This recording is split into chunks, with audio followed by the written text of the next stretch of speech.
झारखंड सरकार ने धनबाद के मेयर सीट को जादुई कुर्सी बना दिया है। धनबाद के मेयर पद के लिए तीसरी बार आरक्षण बदला गया है। पहली बार 2021 में धनबाद सीट ओबीसी के लिए आरक्षित किया गया था, फिर 2022 में महिलाओं के लिए रिजर्व किया गया।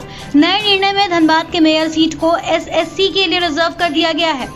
इस रिजर्वेशन की घोषणा के साथ ही धनबाद में मेयर का सपना देख रहे कई लोगों को जोर का झटका धीरे से लगा है।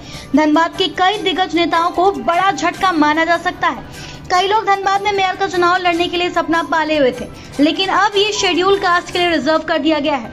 20 जून 2019 को धनबाद नगर निगम का कार्यकाल समाप्त हो गया है। हाईकोर्ट के आदेश के बाद नगर निगम का चुनाव फिर से होने की संभावना प्रबल हुई है। धनबाद से मेयर सीट के लिए दावेदारों की लंबी सूची है। इसमें सबसे पहला नाम पूर्व मेयर शेखर अग्रवाल का लिया जाता है, लेकिन सरकार ने ताजा निर्णय के बाद वो चुनाव नहीं लड़ पाएंगे। इसी तरह विधायक जुल्लू महतो की पत्नी सावित्री देवी भी इस मेयर चुनाव के लिए दावेदार थी। उनके लिए भी अब ये संभव नहीं होगा। पहली मेयर इंदु देवी ने भी चुनाव लड़ने की घोषणा कुछ दिन पहले की थी, लेकिन सीट आरक्षित होने पर वो भी चुनाव नहीं लड़ पाएंगी।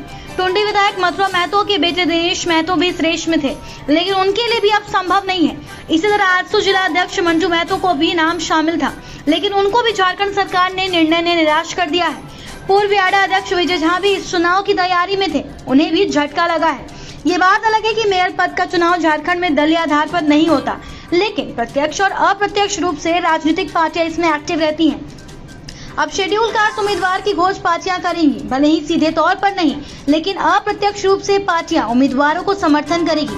धनबाद का मेयर पद शेड्यूल कास्ट के लिए रिजर्व होने का असर लोकसभा और विधानसभा चुनाव पर भी पड़ेगा।